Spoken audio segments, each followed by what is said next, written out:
What's the worst mistake you've made at your job and how did you recover from it? Or did you just quit? I was a functioning addict. Popped out of work on lunch break to score drugs. Whilst I was sat in the trap house waiting to be served, the police raided it. As I was waiting, I had no drugs on me, so no offense committed, and the cops let me go.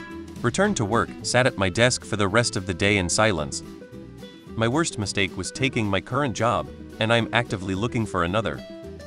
I was once tasked with sending out emails for the president of the company I worked for at the time. These emails had a canned message with an attachment, but I needed to change the name on each one so it was Dear X, Dear Y, Dear Z, etc. I got done sending them all. A guy walks in. There is a problem with the attachment on the emails you sent out. I look at my sent items and saw the attachment on all the emails was the Excel spreadsheet containing all the names, email addresses of the people I was supposed to send emails to. Awesome.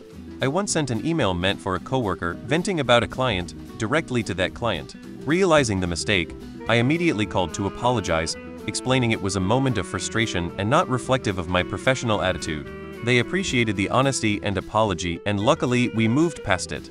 It taught me to double-check recipient fields and to vent offline. The worst mistake was getting promoted. My manager was a massive cunt who made my life miserable. I almost quit. Luckily she got promoted to be someone else's problem. My new boss is way cool and very helpful. I crashed my boss' car into my coworker's car. I immediately told them both and said I'd pay to fix any damage. They both said their cars were old anyway, so they didn't care about the damage.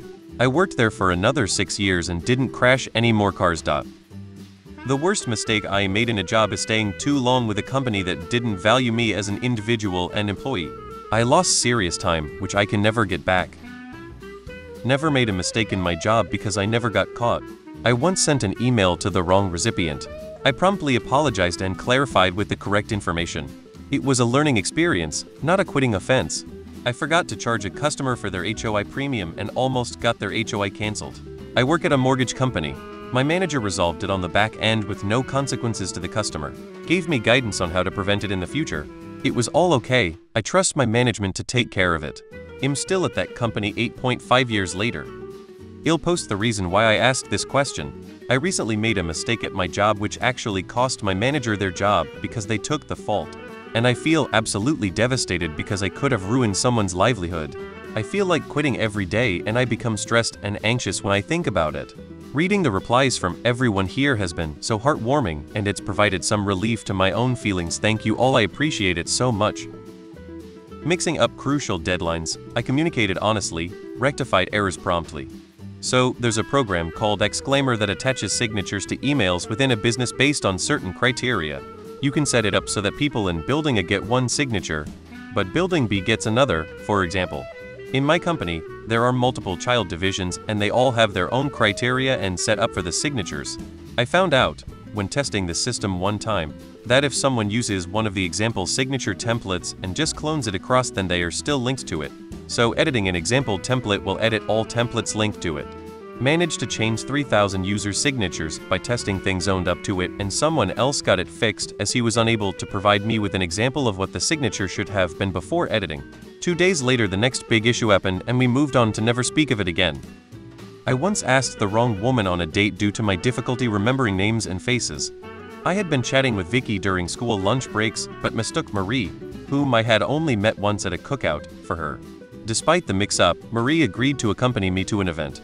As we went on the date, we both fell in love that night. 3 weeks later, we were engaged. That was 38 years and 1 son ago, and we're still happily together. And yes, she knows the story. Being late, I once used a piece of equipment intended for one purpose to do something else. It had been left behind at our location by another department that had recently moved to a different building. Since the normal function didn't exist in our location anymore, I assumed the equipment was ours to use.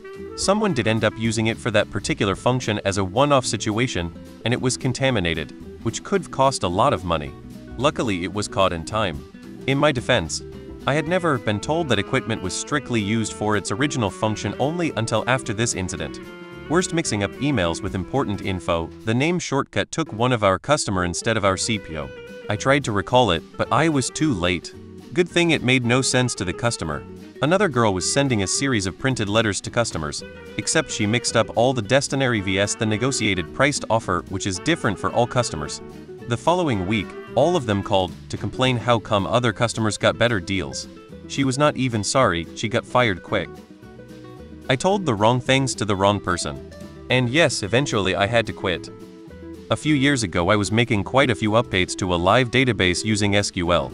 I had many different select statements with the corresponding update statements commented out, so I could control what I updated when, which was a great idea until I accidentally ran an update statement without highlighting the where clause.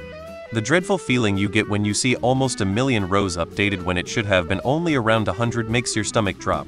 Luckily we had a solid backup, so we resolved the problem before too many people noticed.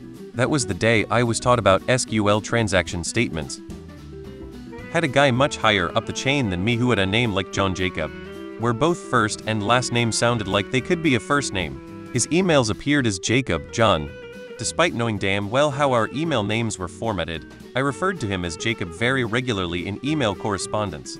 Finally had a situation where I was introducing him on a very large webinar and called him Jacob.